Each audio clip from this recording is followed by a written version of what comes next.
email. Sampai sini ada pertanyaan untuk tugas dan UTS-nya? Jadi ini kesepakatan ya, tes tertulis UTS Bahasa Indonesia dilaksanakan hari Rabu tanggal 15 Oktober jam 9 malam sampai jam 12 malam. Jawaban terakhir dikumpulkan itu jam 12 malam lewat Facebook atau email. Oke. Ada pertanyaan lagi? Nanti Mbak Santi tolong di-share sama teman-temannya ya untuk pengumuman ini. Sudah saya share di Facebook, tapi kalau misalnya mungkin ada yang miss, tolong di-share juga di grup lain teman-teman.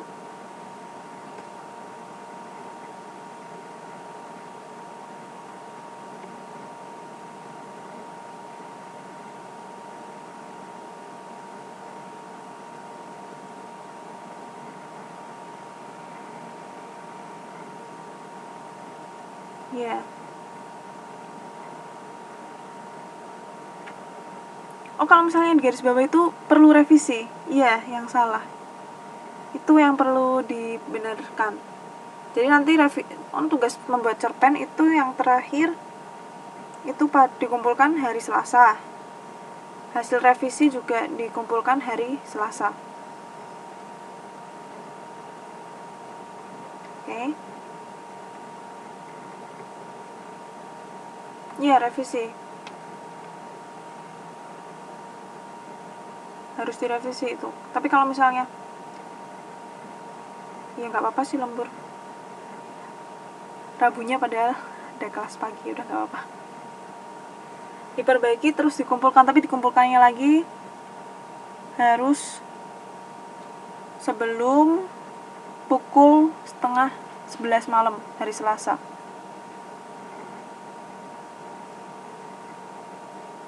Oke, ada pertanyaan lagi untuk tugas dan UTS-nya?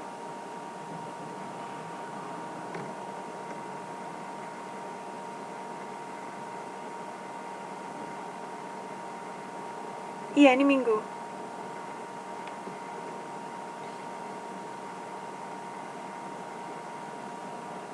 Bentuknya esai paling cuma 8 soal, 8 sampai 10 soal. Nanti hari Selasa saya kasih ini kisi-kisinya yang keluar tentang apa aja. Nanti Mbak belajar di situ aja yang saya beri kisi-kisinya. Hari Selasa. Oke? Ya udah, kalau gitu kita mulai masuk materi ya.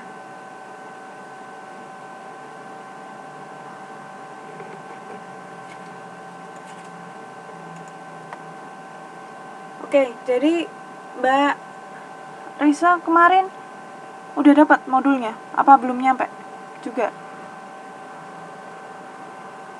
Belum ya? Ya udah. Lihat di whiteboard. Kelihatan nggak di whiteboard? Udah saya fotoin untuk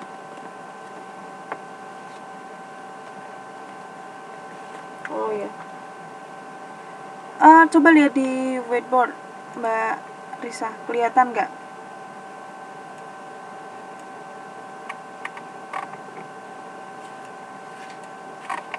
Di whiteboard kelihatan nggak? Kalau yang lainnya coba dibuka halaman 80. Yang lain yang sudah memiliki modul dibuka halaman 80-81 tentang karya tulis ilmiah.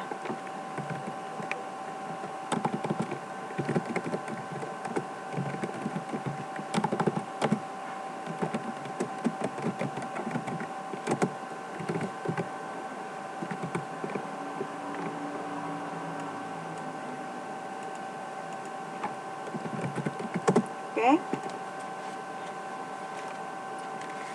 Jadi kita akan bahas tentang karya tulis ilmiah. Lebih tepatnya bagaimana cara kita menyusun atau menulis karya tulis ilmiah. Kemarin kan sudah sempat dibahas, ya nggak begitu detail tentang apa itu karya tulis ilmiah, ya kan? Jadi karya tulis ilmiah itu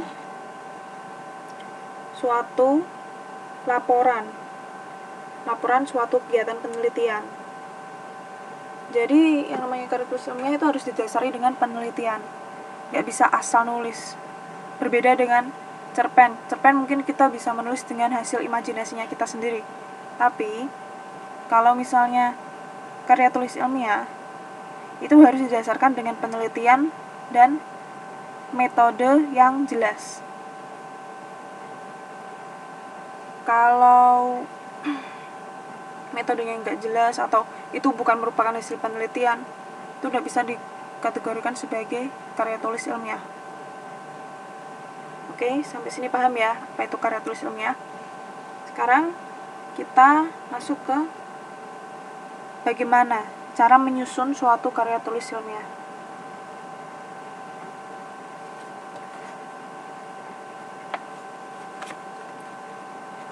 Jadi yang pertama itu bisa dibuka halaman 81. Iya, itu udah direvisi Mbak Eka. Nanti saya revisi lewat Facebook.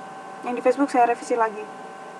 Ini tadi sudah dibahas, nanti jam 21 sampai jam 24, sampai pukul 24. Oke, lanjut dulu ya. Jadi tahap perencanaan penelitian itu yang pertama menentukan gagasan utama atau tema yang menjadi inti persoalan yang akan ditulis. Jadi misalnya kita mau meneliti tentang apa, persoalan apa yang kita angkat, itu yang menjadi gagasan utama. Nanti dari gagasan utama itu kita kembangkan menjadi suatu topik. Setelah itu kita baru menentukan judul. Oke. Jadi misalnya kalau misalnya kita contoh di sini misalnya gagasan utama atau tema kita tata tertib. Di sini tata tertib kan luas. Tata tertib bisa tata tertib jalan, tata tertib di sekolah, atau tata tertib dimanapun itu terlalu luas. Jadi kita harus membatasi topik. Kita harus menentukan topik. Jadi setelah kita menentukan gagasan utama yang kita udah dapat, lalu kita membatasi dengan topik. Topiknya misalnya contohnya tentang disiplin. Disiplin di mana? Disiplin macam-macam. Disiplin ada disiplin di peraturan, misalnya disiplin di jalan atau disiplin di sekolah. Jadi untuk itu kita membatasi topiknya. Topiknya itu disiplin sekolah misalnya. Setelah itu baru kita menentukan judul penelitian. Oke, misalnya judul penelitiannya itu pengaruh kedisiplinan terhadap hasil belajar siswa. Itu bisa masuk. Atau pengaruh kedisiplinan terhadap konsentrasi belajar siswa. Itu bisa. Jadi kita bandingkan kalau misalnya siswa itu disiplin, mereka lebih bisa berkonsentrasi nggak dalam mengikuti kegiatan belajar mengajar. Dan sekarang ini kan sudah sampai ke gagasan utama, topik, dan judul. Udah 3 dulu itu. Sekarang saya ingin masing-masing dari kalian mungkin bisa menentukan tema, topik, dan judul. Oke. Misalnya di sini kan gagasan utamanya tata tertib, topiknya disiplin sekolah. Judulnya pengaruh kedisiplinan terhadap hasil belajar siswa. Sekarang coba yang lain.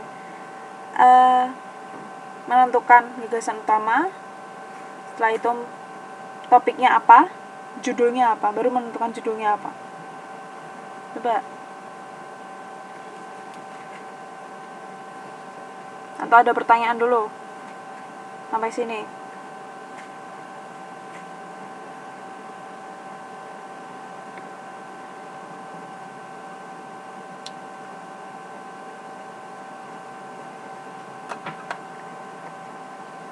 Waduh.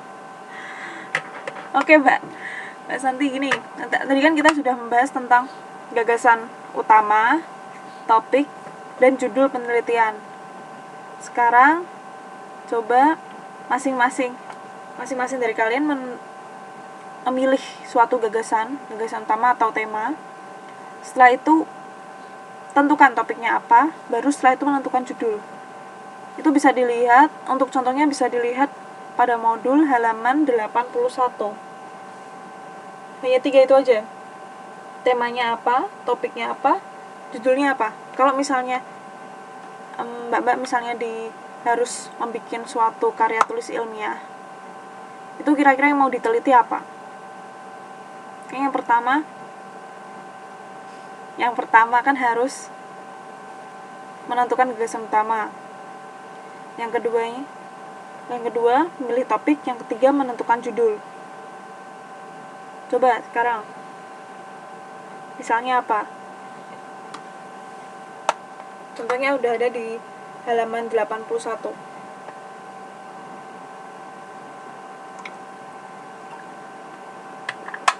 Neliti orang gimana?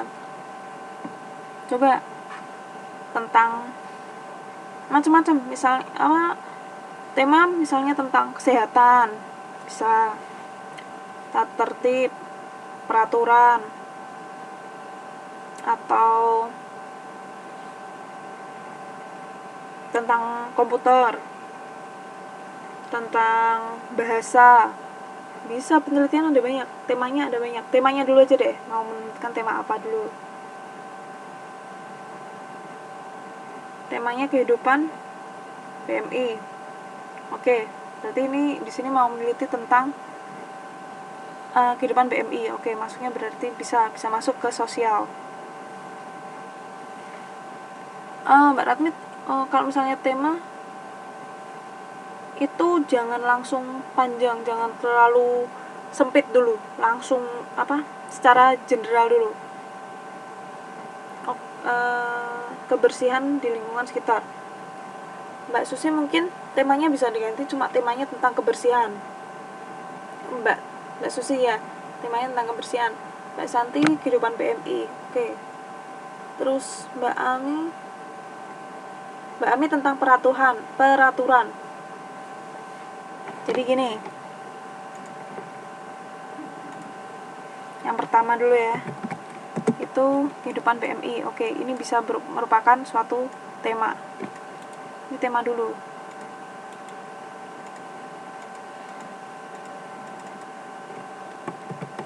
Kehidupan BMI. Kedua, peraturan. Tentang peraturan dari Mbak Ratmi. Yang ketiga, kebersihan.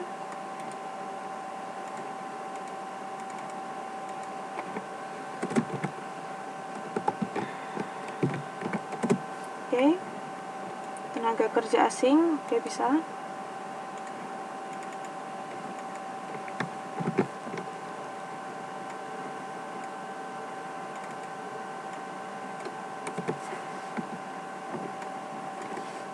Apalagi temanya?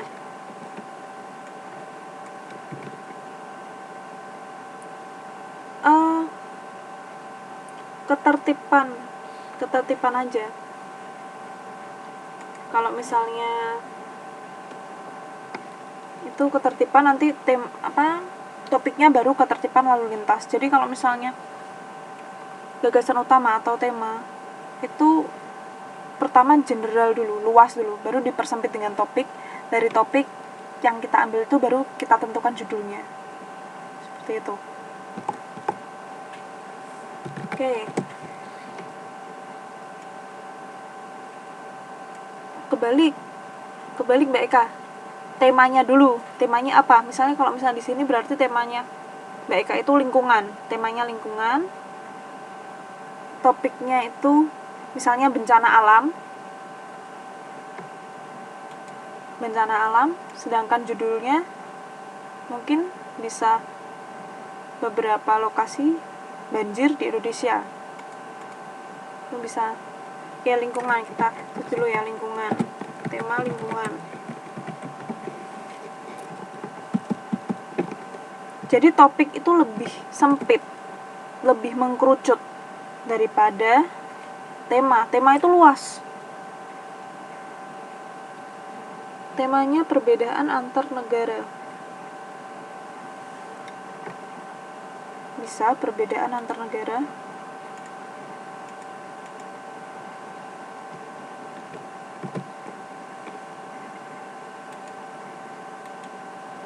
Oke.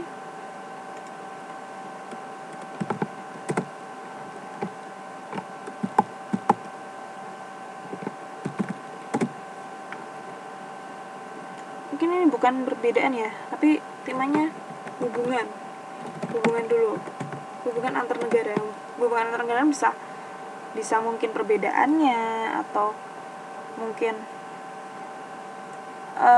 persamaannya, atau kerjasama, macam-macam kan. Jadi mungkin hubungan antar negara. Oke, yang lain mau nambahin? Yang lain? Ini tema dulu ya, ini kita bahas tentang tema. Aduh, itu Mbak Risa mau meneliti apa?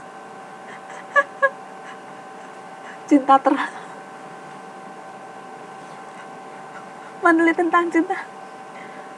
Ini tentang karya tulis ilmiah Mbak Risa. Tentang karya tulis ilmiah, setelah itu menentukan tema dari karya tulis ilmiah. Halaman 80 81.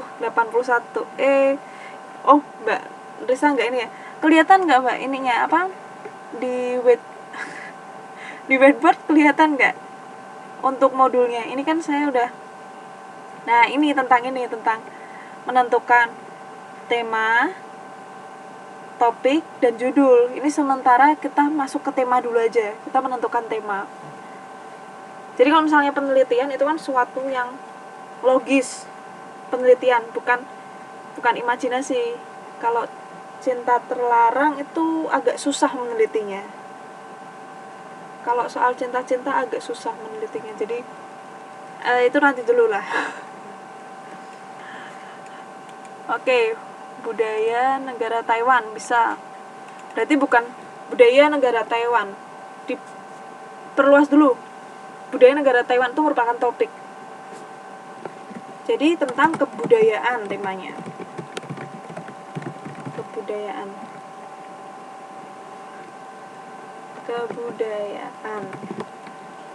Oke.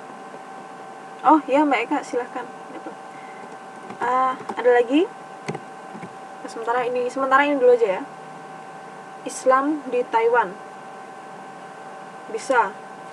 Itu berarti tentang agama atau kepercayaan. Temanya tentang keagamaan. Bisa.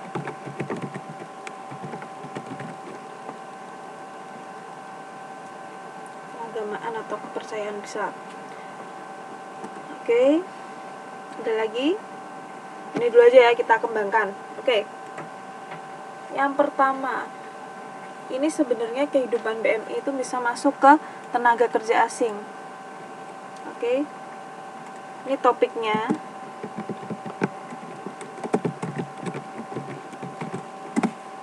Temanya itu tenaga kerja asing.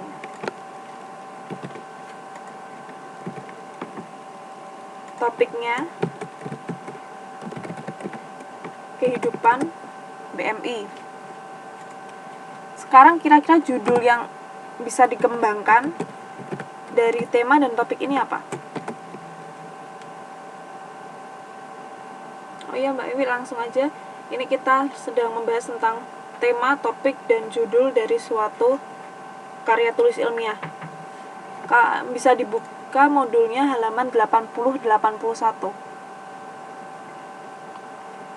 Judulnya apa kira-kira ini? Jika temanya tenaga kerja asing, topiknya kehidupan BMI. Judulnya apa? Judul untuk karya tulis ilmiah yang pas apa?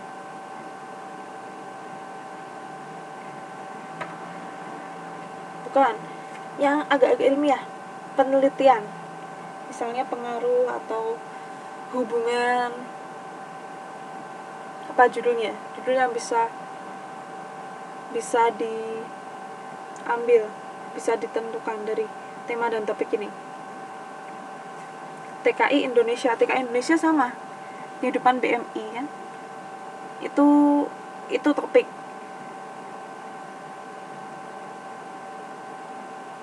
Sesuai, baiknya kejawab belum? Oke.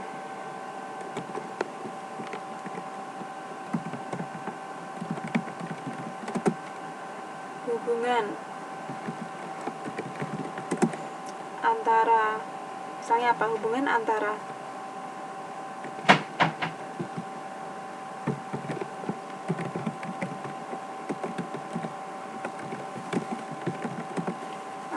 BMI dan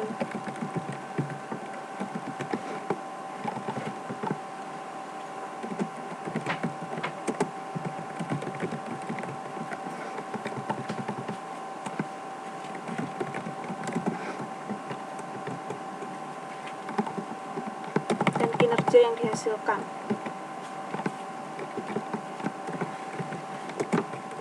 Nah, seperti ini misalnya.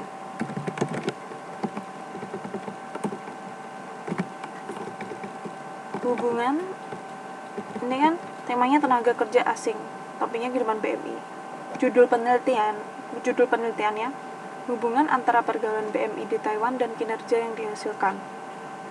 Jadi di sini kita meneliti pergaulan seperti apa yang bisa meningkatkan kinerja BMI.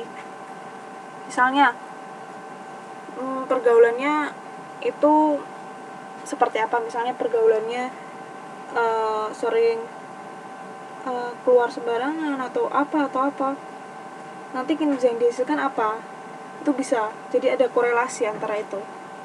Kita meneliti itu sebenarnya ada kaitannya nggak antara pergaulan dan kinerja yang dihasilkan. Kalau misalnya nggak ada hubungannya, nggak ada kaitannya, itu buktinya apa? Kalaupun ada, itu kaitannya apa? Seperti itu. Oke?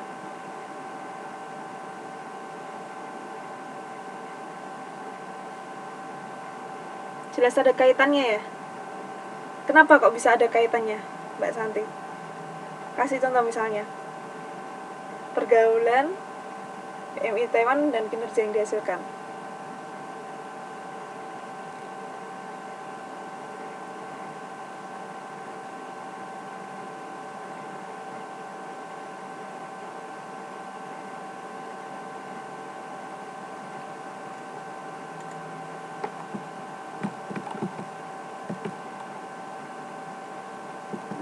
Yaitu Mbak Santi udah ngasih contohnya ya. Jadi itu kita bisa teliti itu. Nah itu Mbak Susi udah mulai nyanggah. Nah ini kan kita masih bisa sanggah-sanggahan. Tapi kalau misalnya kita bagi kuesioner, kita lakukan penelitian dengan metode wawancara misalnya, metode wawancara sama misalnya ada wawancarai 100 BMI yang ternyata yang mereka jawab terpengaruh dengan pergaulan dan itu benar-benar berpengaruh itu 90%. Jadi itu bisa dikatakan itu benar-benar berpengaruh antara pergaulan BMI dan kinerja yang dihasilkan. Jadi itu kalau misalnya kita sanggah-sanggahan gini tapi nggak ada buktinya kan nggak kuat. Tapi kalau misalnya dilakukan penelitian itu pasti nggak bisa saling menyanggah karena udah ada bukti konkretnya, suatu hasil dari penelitian seperti itu.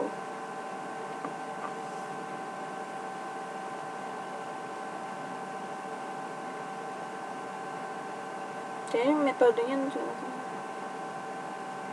Nah itu kan, jadi kalau gini berarti ada hubungannya. Jadi pergaulan positif bakalan memberikan kinerja hasil yang positif juga. Kalau misalnya pergaulannya dengan orang-orang yang melakukan kegiatan negatif, kinerjanya akan buruk. Karena dia ngikut-ngikut, main ikut, apa ikut.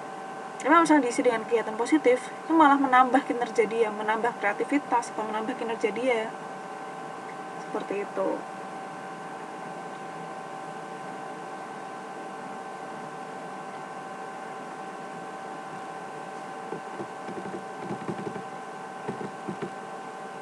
Oke. Sekarang coba contoh yang kedua.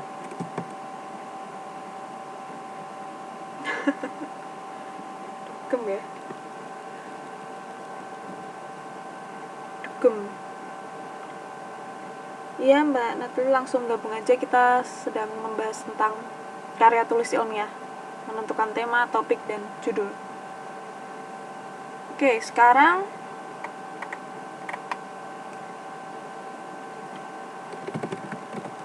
temanya peraturan. Topiknya tadi apa? Dugem, duduk gemetar ya. Dredeg. Oke, lanjut dulu. Topiknya apa? Topiknya peraturan. Tadi kayaknya udah ada yang jawabnya topik tadi.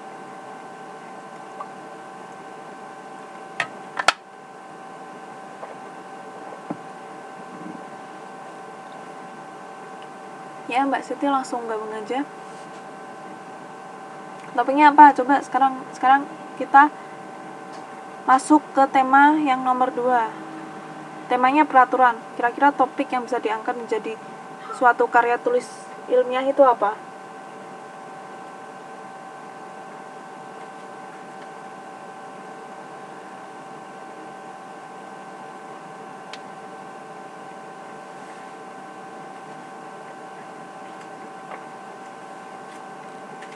Apa? Tadi yang sudah jawab tadi.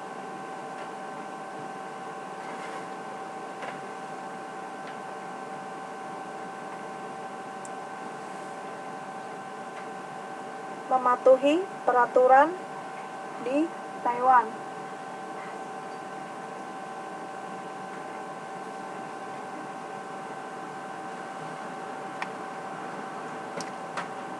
Topiknya nggak usah mematuhi peraturan di Taiwan, tapi nggak usah pakai mematuhi, tapi bisa topiknya peraturan di Taiwan. Jadi temanya peraturan, topiknya apa? Topiknya lebih mengkerucut. Peraturan di mana? Peraturan di Taiwan. Lah, untuk jawabannya Mbak Risalia ini bisa dijadikan suatu judul. Ini membahas tentang menentukan tema, topik, dan judul di dalam suatu karya tulis ilmiah, Mbak Siti.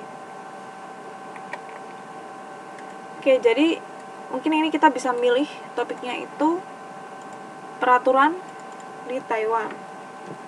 Topiknya ini lebih mengkerucut dari temanya, bisa dijadikan topik. Setelah itu judul.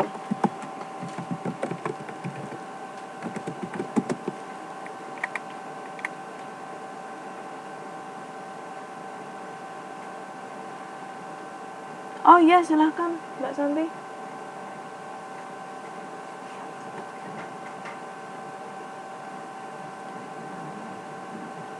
Jadi tadi jawabannya Mbak Risa bisa dijadikan judul ya. Tapi judulnya nggak bisa seperti ini. Kalau misalnya seperti ini kan kewajiban, seolah-olah kita mewajibkan itu, jadi bukan suatu penelitian, itu menjadi suatu artikel, bukan karya tulis ilmiah. Karya tulis ilmiah ini kita harusnya bisa meneliti suatu hubungan, suatu relasi, bisa pengaruh.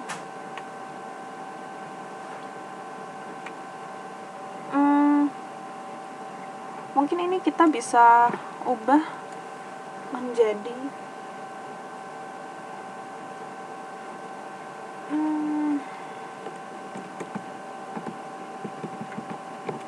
perilaku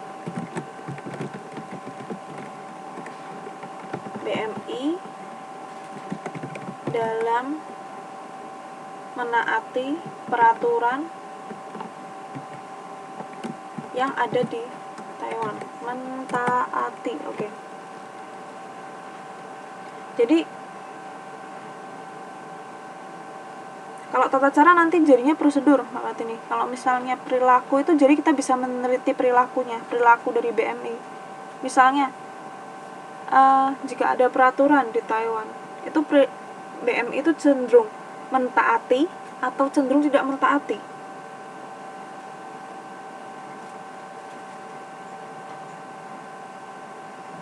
Kalau judul itu mau panjang yang jangan panjang banget, tapi dia tuh lebih mengkerucut, dan itu judul suatu penelitian itu harus masuk ke dalam topiknya kita apa, topik yang kita pilih, dan itu benar-benar bisa diteliti itu dalam artian kita bisa nggak hanya memberikan prosedur dan saran ini, tapi kita dalam memberikan saran itu kita juga ada latar belakangnya.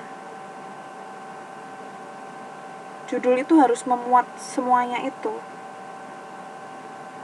Yang apa ya? Kalau misalnya perilaku, hubungan antara suatu, perilaku, pengaruh, itu semua bisa diukur.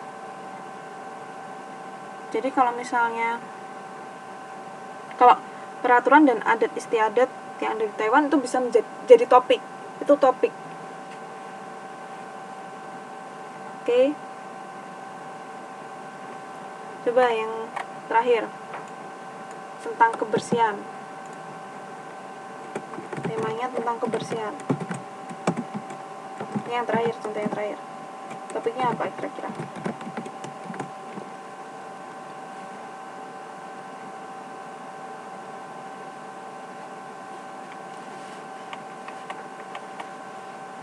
Jadi kalau menentukan judul itu kita harus tahu apa yang kita teliti, dan kita bisa menjadikan itu suatu ukuran benar tidaknya, atau sesuatu yang kira-kira dengan perilaku seperti ini hasilnya akan seperti ini, seperti itu yang namanya penelitian. Jadi kita dari judul pun kita udah tahu itu meneliti tentang apa. Oke, sekarang untuk tema kebersihan, topiknya kira-kira apa?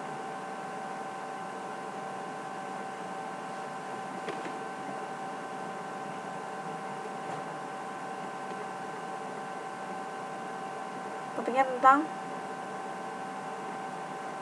buang sampah pada tempatnya, sampah.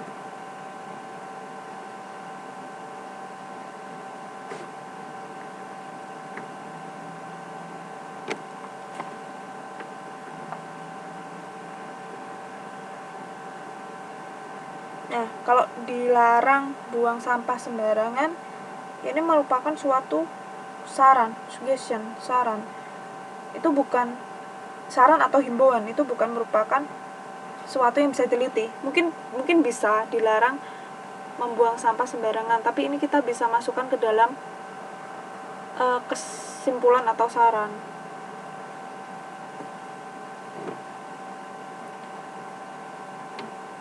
Oke. Sekarang tadi topiknya tentang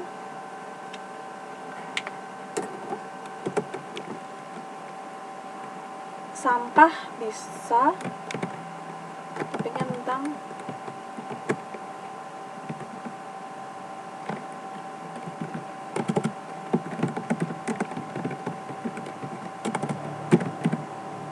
atau sampah gitu aja nggak apa-apa.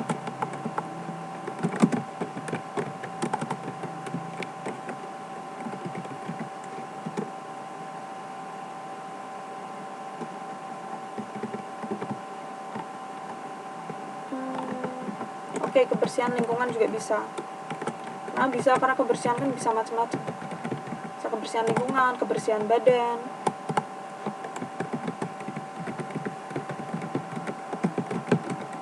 Sini kebersihan lingkungan. Oke.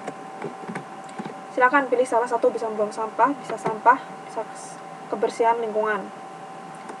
Judulnya, ayo, sekarang judulnya harus benar nih. Judulnya yang benar-benar sesuatu yang bisa diukur, bukan merupakan himbauan, bukan merupakan larangan atau prosedur. Jadi di sini judul benar-benar sesuatu yang bisa diteliti dan bisa diukur dengan metode tertentu. Apa?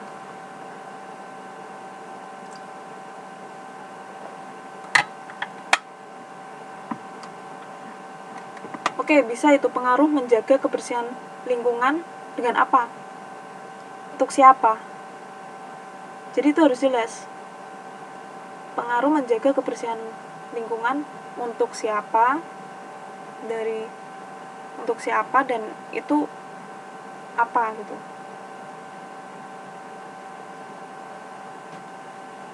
Sehat berawal dari bersih. Itu nanti jadinya artikel atau nanti jadinya itu himbauan. Tadi Mbak Susi sudah betul, cuma kurang sasarannya siapa, kurang mengkerucut istilahnya.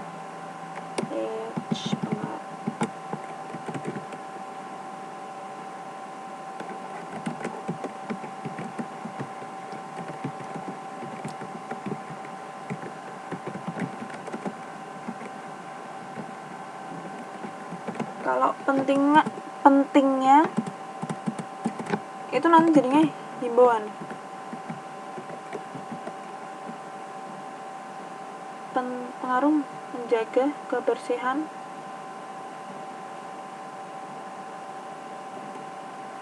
terhadap siapa?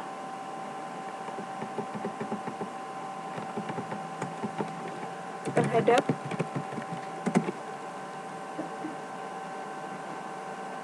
oh iya Mbak Rianti, langsung gabung aja. Nanti bisa dilihat di YouTube-nya kalau misalnya yang udah benar-benar terhadap lingkungan sekitar.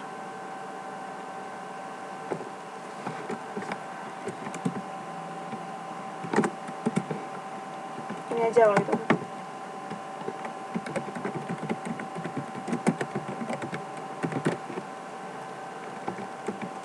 Ini saya nulis judulnya, saya beliin dulu. Oke, kalau misalnya pengaruh menjaga kebersihan terhadap lingkungan sekitar. Ini kan jadi kita tahu pengaruhnya apa. Ini bisa diukur pengaruhnya apa. Oke. Bentar, saya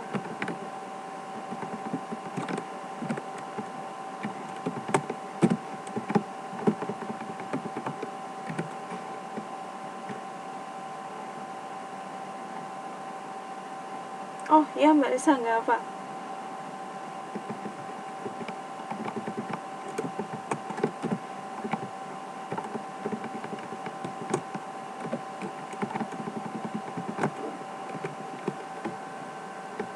Oke, ini ya.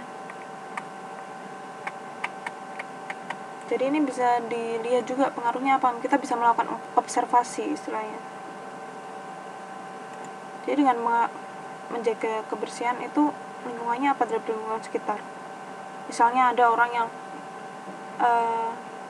lingkungannya bersih, mereka juga senang. Ada juga yang malah gak suka, mungkin. Dan gak tahu.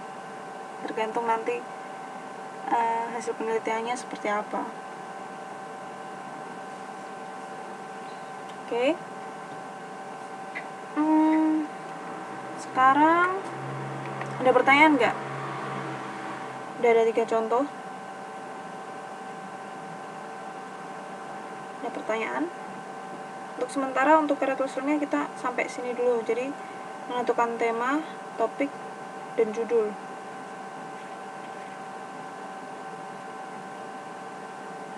Ada pertanyaan sampai sini?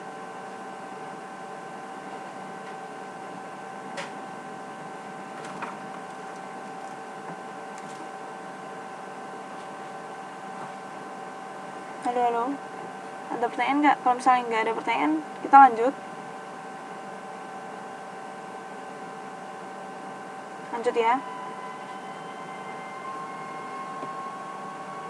Oke. Karena tadi masih ada yang bingung,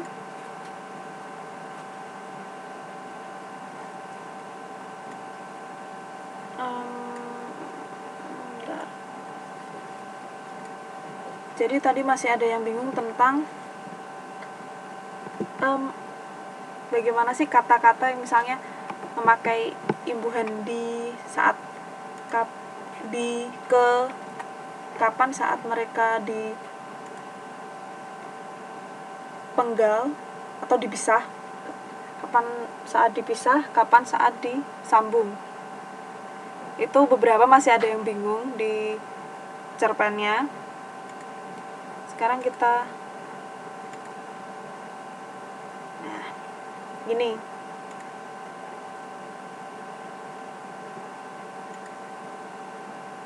Nih ya. Ini yang benar itu di sisi sebelah kiri. Kemana? Itu disambung. Dari mana ke sana, di mana, keluar, ke dalam. Itu semua disambung. Iya, yang kiri. Itu yang betul. Setelah itu, ini juga yang di kiri. Kekasih, ketua, kesatu, disuntik, Nah, di hati ini yang kanan atau yang kiri? Di hati.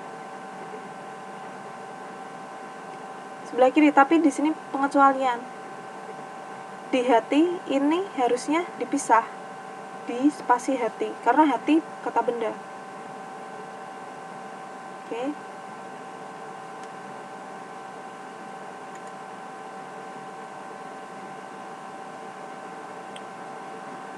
Sekarang dilihat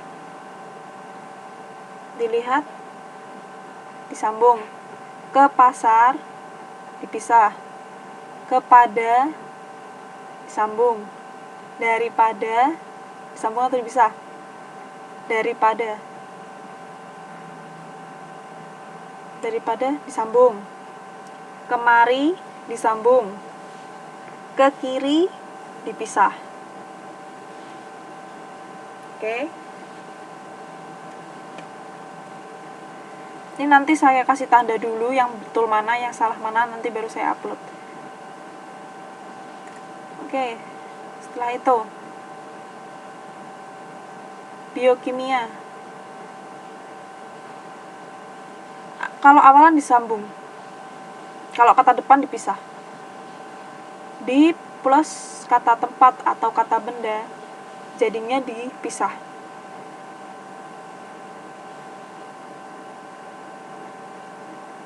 Oke.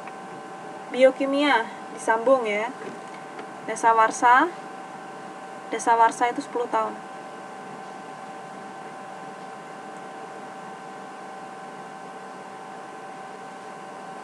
Oke.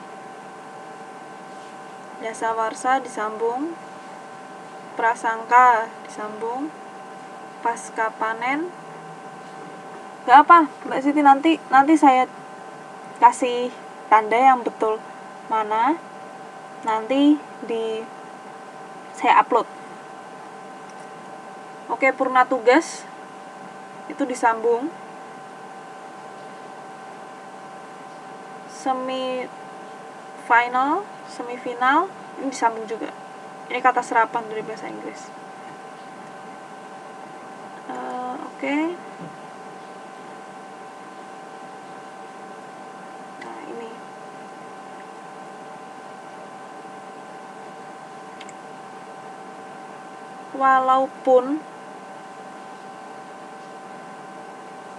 Walaupun sambung. Oke. Apapun. Ini sebenarnya di sini juga masih ada jawabannya sih. Apapun Sambung ya. Aku pun, sambung atau pisah? Aku pun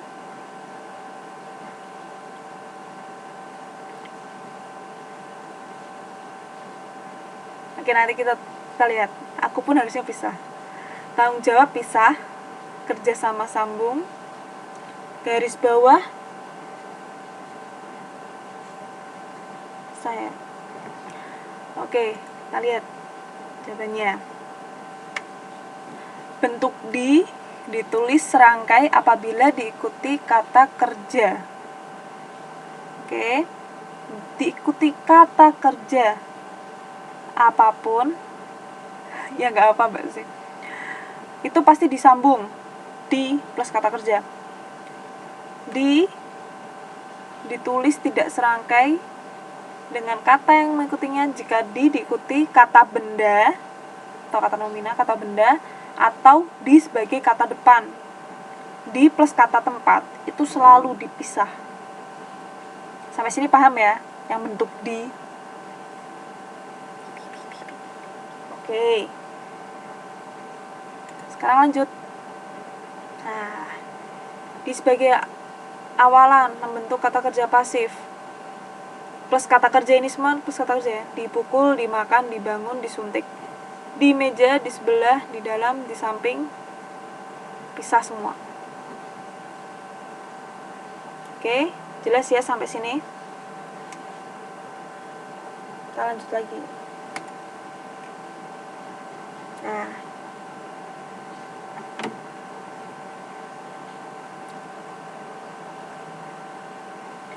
bentuk di samping dan di samping berbeda. Di samping yang bermakna di sebelah itu dipisah. Kalau di samping yang bermakna selain atau kecuali itu disambung. Misalnya ya contohnya, dia berdiri di samping pintu, dipisah. Itu yang kalau misalnya disambung, di samping disambung, misalnya di samping menjadi guru, Anton juga menjadi tukang ojek. Oke? Paham ya di sini ya? Di samping itu ada dua bentuk. Yang pertama yang berarti di sebelah, yang kedua bermakna selain atau kecuali. Oke? Kita lanjut.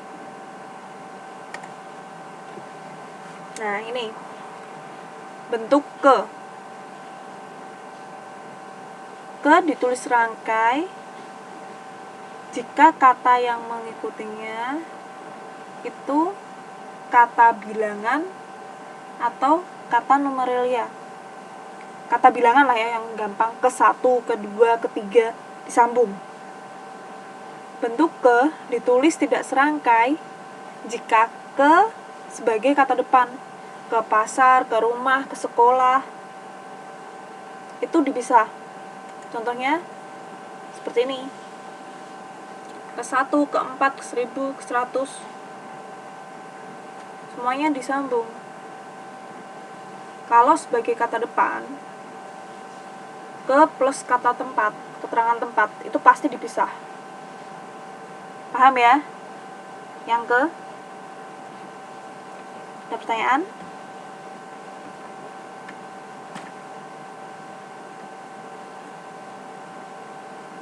Ada pertanyaan nggak? Kita lanjut ya. Nah, ini bentuk keluar dan keluar itu berbeda. Ke ditulis tidak serangkai pada keluar apabila merupakan lawan dari ke dalam. Misalnya, meski baru saja masuk ke dalam kelas, Andi langsung meminta izin keluar. Tapi kalau misalnya pintu masuk, pintu keluar, keluarnya disambung. Jadi dia tidak serangkai, itu hanya apabila merupakan lawan dari ke dalam. Tapi kalau misalnya pintu masuk, pintu keluar itu dirangkai. Misalnya keluar dari sini, serangkai. Jadi dia tidak serangkai hanya apabila merupakan lawan dari ke dalam.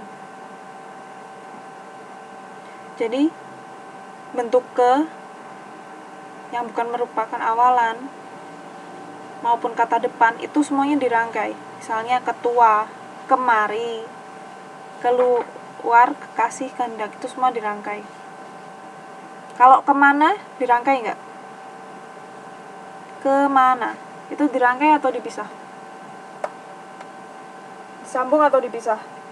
Kemana?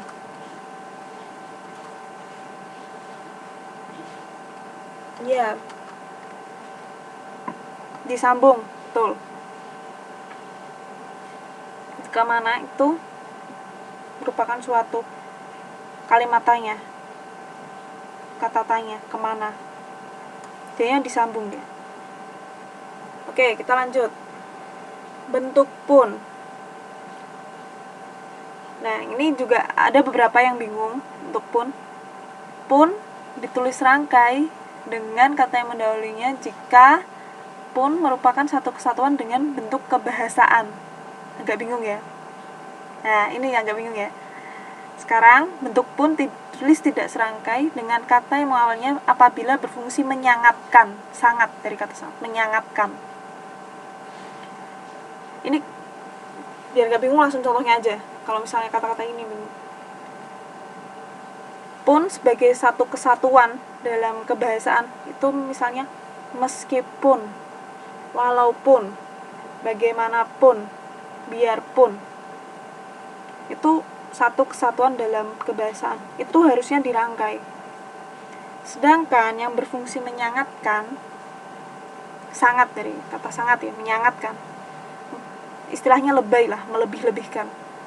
Sedikit pun, aku pun, mereka pun, dia pun, itu semuanya dipisah. Jadi kalau misalnya satu kesatuan kebahasaan itu disambung, kalau misalnya berfungsi menyangatkan itu dipisah. Sampai sini paham?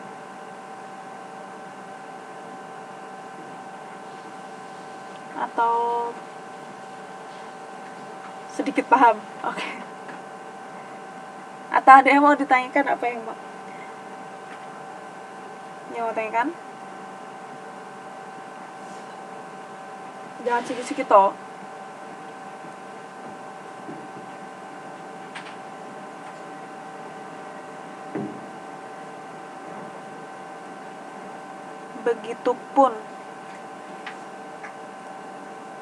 Begitupun itu disambung.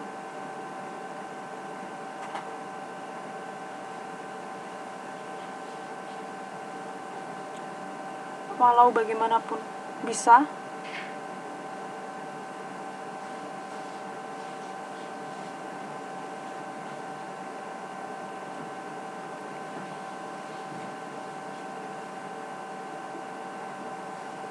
Benar Mbak Matin. Ada pertanyaan lagi?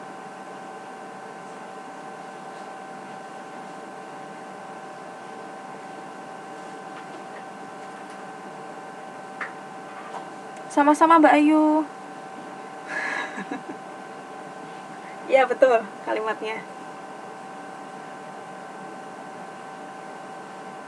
Terima kasih ya Mbak Ayu.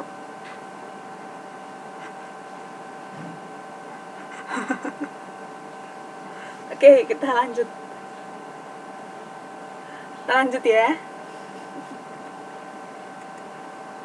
Raja mana?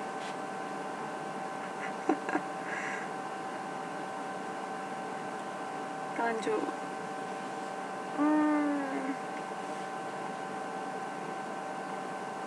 Ya misalnya, jangankan memakannya, menyentuh pun aku deskripsikan menyangatkan, istilahnya melebih-lebihkan, lebay. Walau bagaimanapun dia tetap ayah kandungku. Bagaimanapun itu dirangkai karena dia kan satu kesatuan dalam kebahasaan.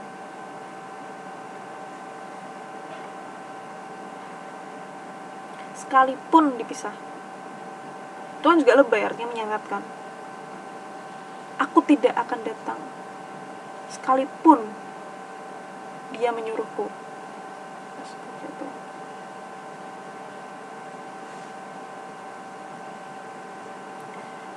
Yang artinya lebay atau melebih-lebihkan suatu, menyangatkan, itu dipisah. Ini sekalipun kayaknya tadi ada, nggak ada contohnya di sini. Sekalipun itu dipisah. Oke. Ada pertanyaan lain? Itu dipisah.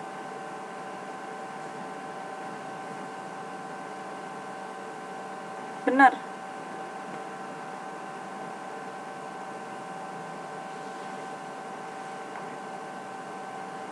Oke. Kita lanjut ya.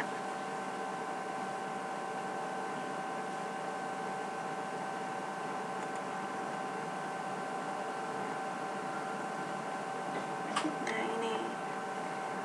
Bentuk kata gabung yang salah satu bagiannya tidak dapat berdiri sendiri. Apapun disambung, dirangkai, betul.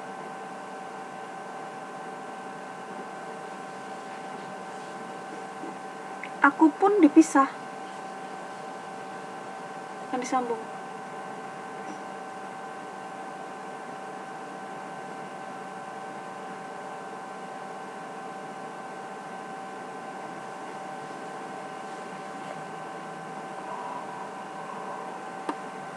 Oke,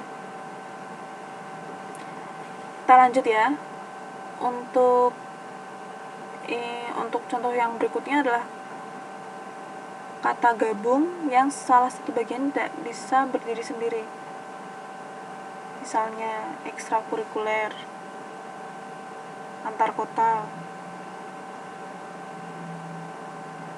pasca sarjana. Itu contoh yang ada di sini semuanya ditulis serangkai. Oke. Lanjut ya.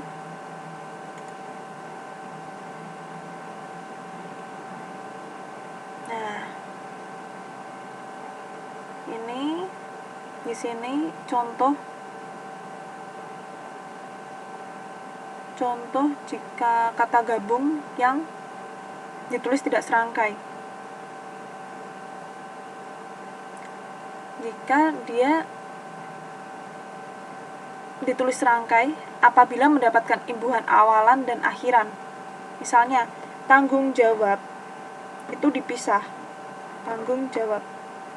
Tapi dipertanggungjawabkan itu disambung. Oke, tentunya itu. Kalau misalnya ini kan, jadi dia untuk bentuk kata dasarnya itu dipisah, tanggung jawab. Tapi jika dia mendapatkan imbuhan awalan dan akhiran, maka disambung. Misalnya tanggung jawab dipertanggungjawabkan, garis bawah digaris bawahi, itu disambung juga. Ada pertanyaan? Kita lanjut.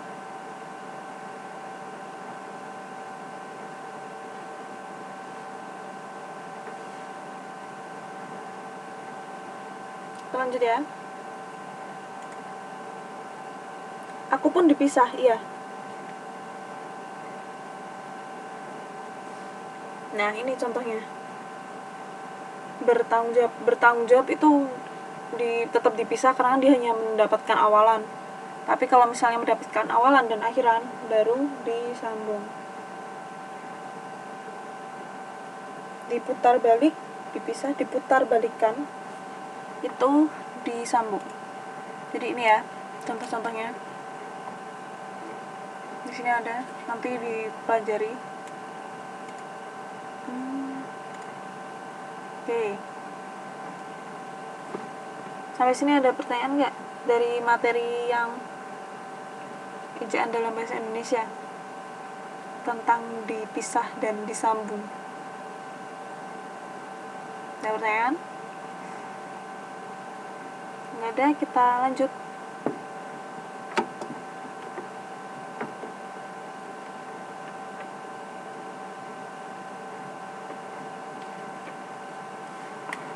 Kita lanjut ya.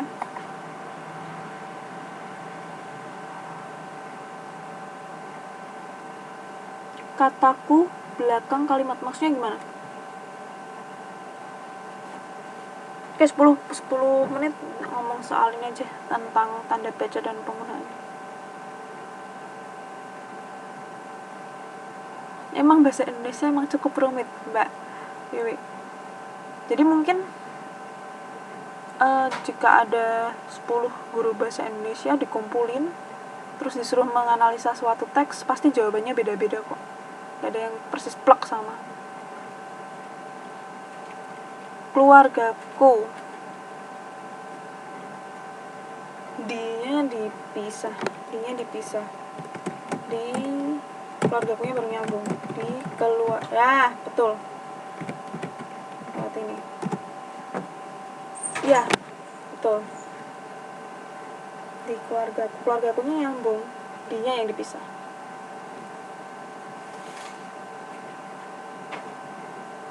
Ada pertanyaan lagi?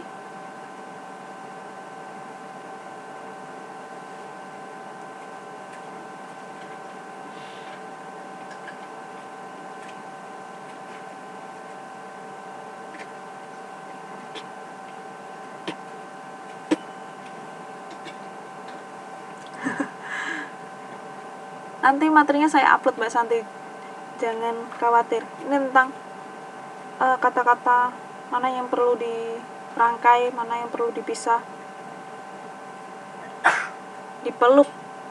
Dipeluk itu kan kata kerja. Kalau kata kerja berarti disambung. Dipisah itu disambung, bukan di spasi pisah. Dipisah itu disambung. Kekasihku disambung. Sabar Mbak Santi, sabar. Nanti ini materinya juga saya upload kok. Jadi tenang saja. Materi dan hasil diskusi kita hari ini nanti saya upload di YouTube.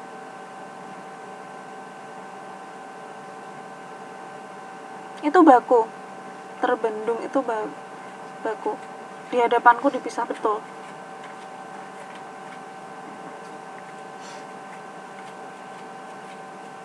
Oke, ada pertanyaan lagi?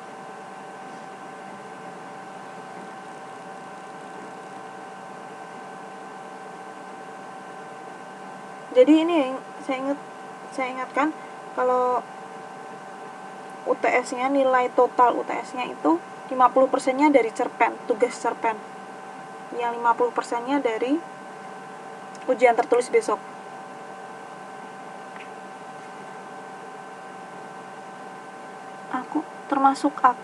Aku dari Indonesia. Tergantung. Kalau misalnya dia aku berada di tengah, itu A-nya kecil. Udah betul itu, termasuk aku dari Indonesia. Indonesianya besar, A-nya kecil. Kalau misalnya aku tapi penempatannya setelah titik atau awal kalimat, A-nya besar.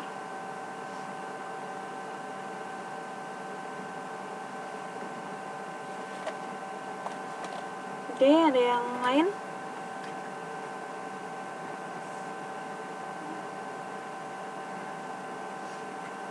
Kejenjeng. Gimana?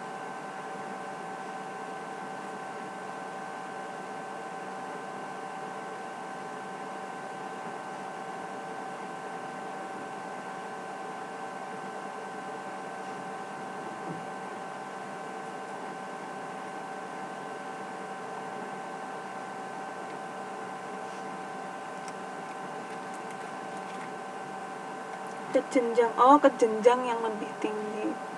Dipisah itu kalau misalnya tadi disambung itu saya malah bingung itu artinya apa, kejenjang nggak tahu ya, pasti jenjang.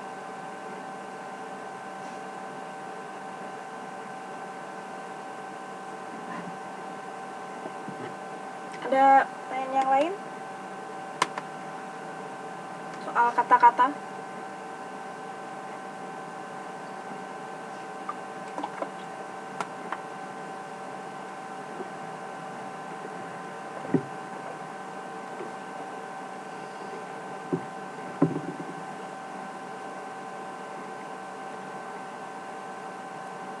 Ya udah enggak, kalau misalnya nggak ada, saya kasih pertanyaan aja. Hatiku itu kepemilikan itu nggak usah dipisah.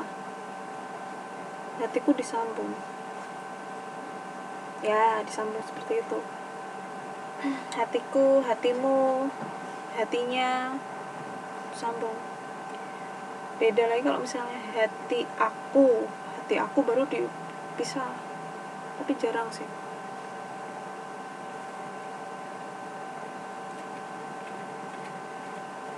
Nggak perlu, itu kan dalam suatu percakapan. Kalau dalam suatu percakapan itu bukan, itu merupakan bahasa Indonesia dicetak biasa aja. Cetak miring kalau misalnya itu istilah asing.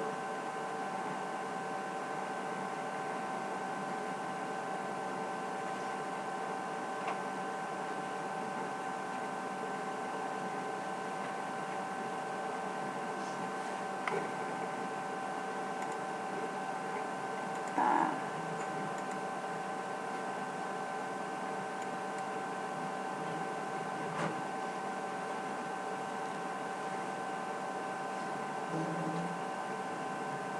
migran bahasa Indonesia migran itu kan udah kata serapan.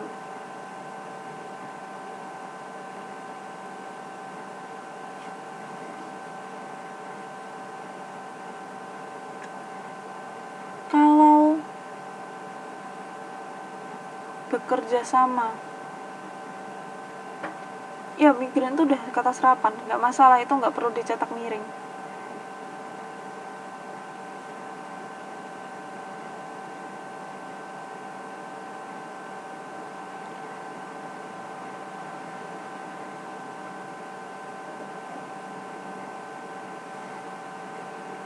Kalau bekerja sama itu disambung apa dipisah?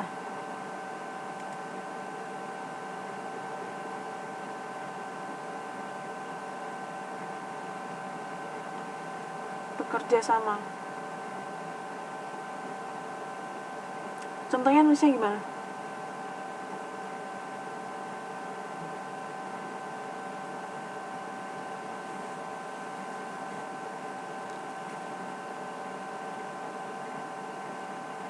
Coba contoh tulisnya gimana? Disambung atau dipisah?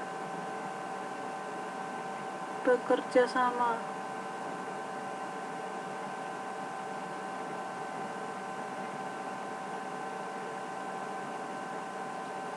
Bekerja sama.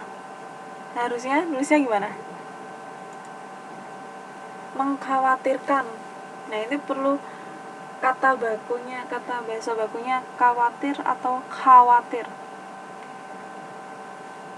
Bekerja sama yang bener nih ya. Bisa. Nah, mengkhawatirkan. Pakai H.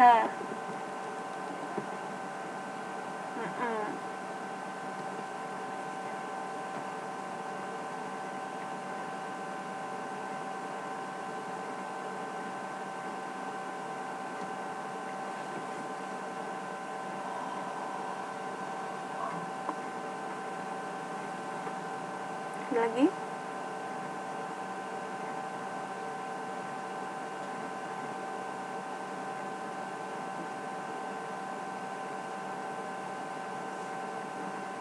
mau tanyakan?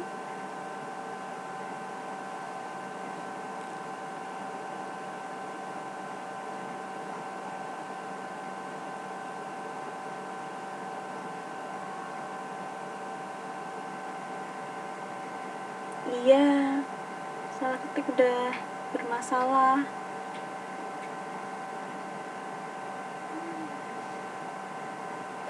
Tadi kan maksudnya kata baku sama kata tidak baku. itu pun dipisah. Itu kan menyangatkan juga artinya itu pun.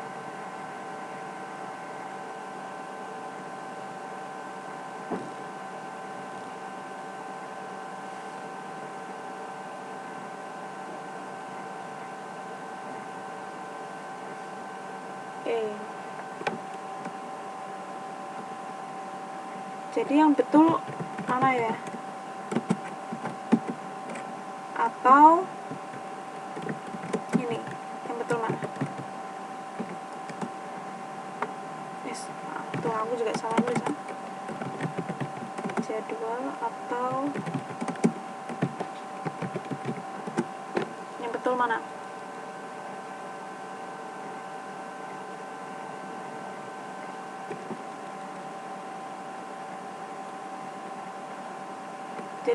Jadi memang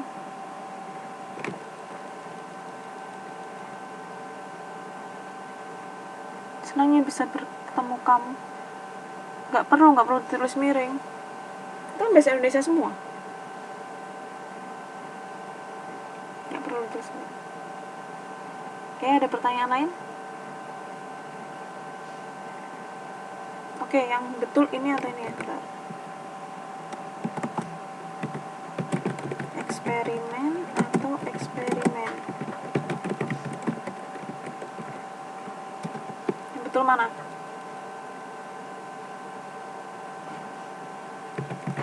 Dua kalimat deh.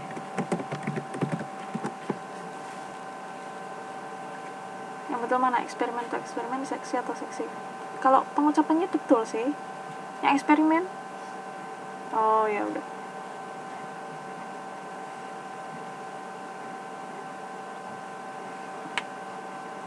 Oke. Itu jadi bahasa Indonesia antara baku dan tidak baku tuh udah satu huruf aja udah beda meaningnya. Oke, ada pertanyaan lagi?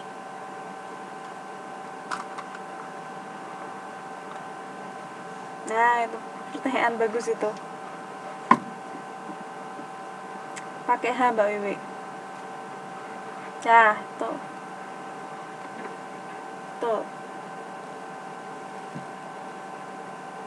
Halo, hilang kah? Halo, Mbak Susi dengar? Enggak kan?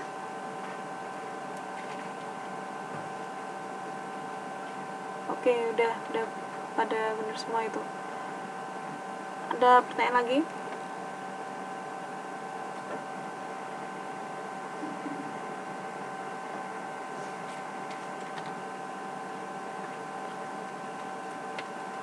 Sholat. Ini yang baku.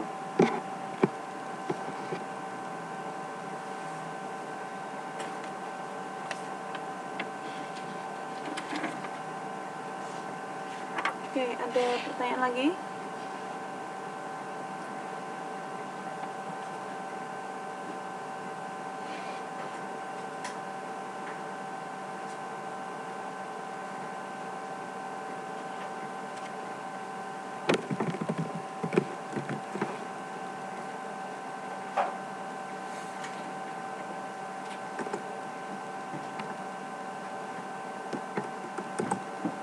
Duhur. Oh, salah ketik. Duhur.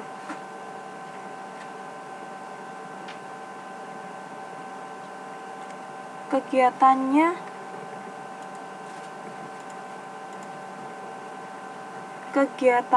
itu harusnya disambung. Kan kata dasarnya kegiatan, bukan kegiatan. Giat sih kata dasarnya giat. Tapi kan dia kan merupakan suatu kesatuan kegiatannya. Giat itu kata sifat, tapi kan kegiatan dia membentuk suatu kata benda dari kata sifatnya itu, kegiatan. Jadi sambung.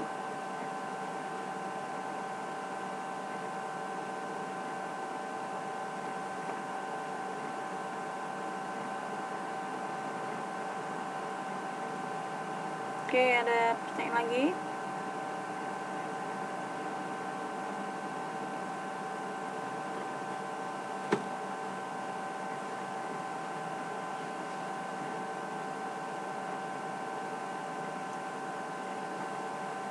Rezeki atau rezeki?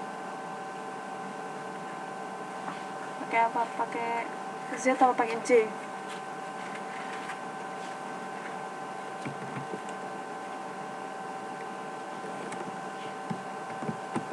Yang mana? Rezeki atau rezeki? Rezeki ya, pakai Z ya.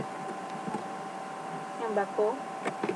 Zakat pakai Z juga yang bako.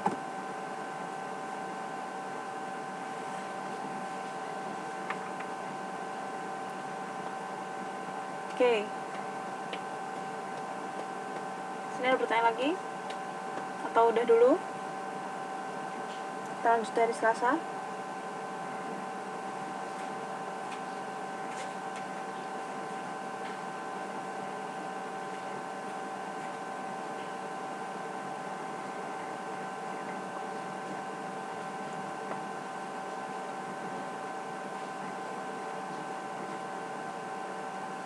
Air tape. Air tape ya, air tape.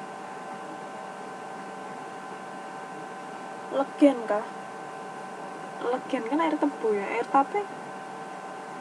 Yang lain bisa bantu nggak, air tape itu namanya apa?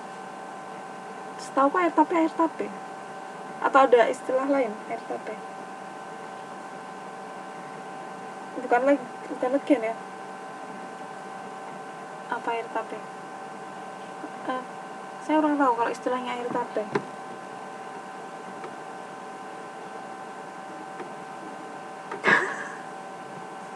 Ya, air tape air yang keluar dari tape.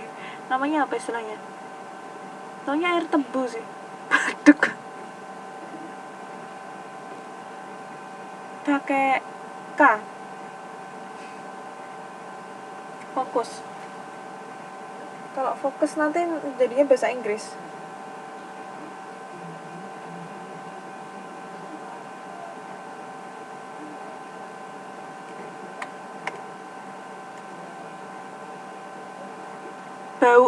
Bau air tape maksudnya. Bau air tape atau istilah air tape? Baunya, intinya kan baunya atau airnya?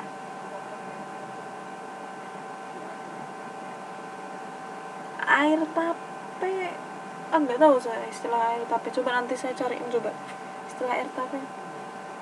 Legen tuh air tebu. Legen.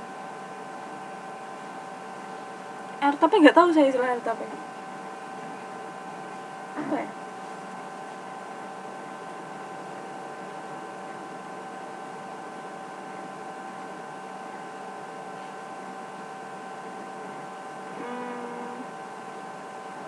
Coba nanti cari bareng-bareng aja di Google. Air tape apa istilah air tape? Istilahnya apa dalam bahasa Indonesia?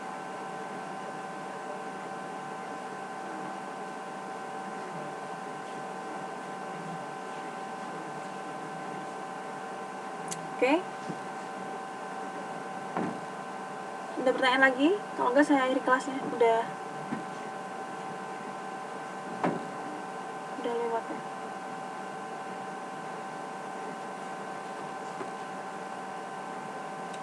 Ya udah ditegur. Ditegur itu disambung. Ditegur sambung. Tegur itu kan kata kerja. Jadi tegur sambung, bukan dipisah.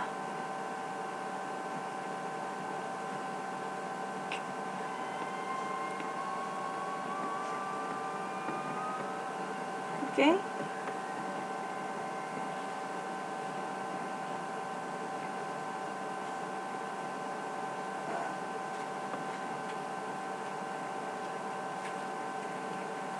Di suatu hari itu dipisah dia.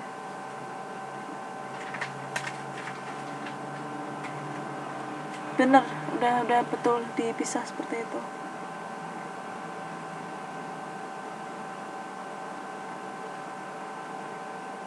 Iya, betul. Di suatu hari itu dipisah semua. Ada pertanyaan lagi?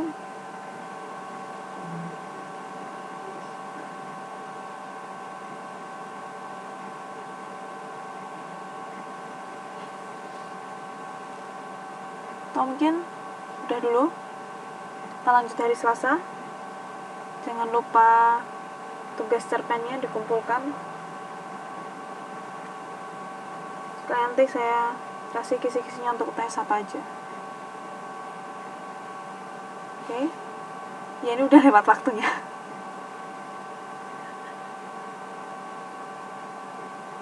Oke, udah ya.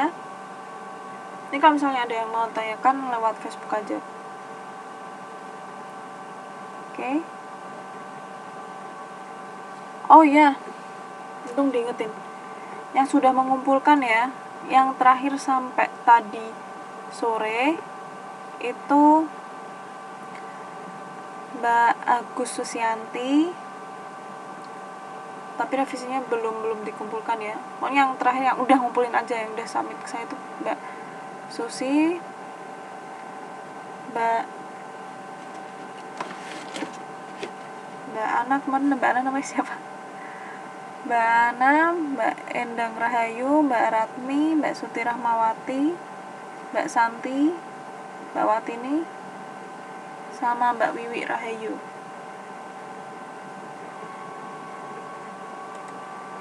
Ada yang belum disebutkan, yang merasa udah mengumpulkan tapi belum disebutkan namanya?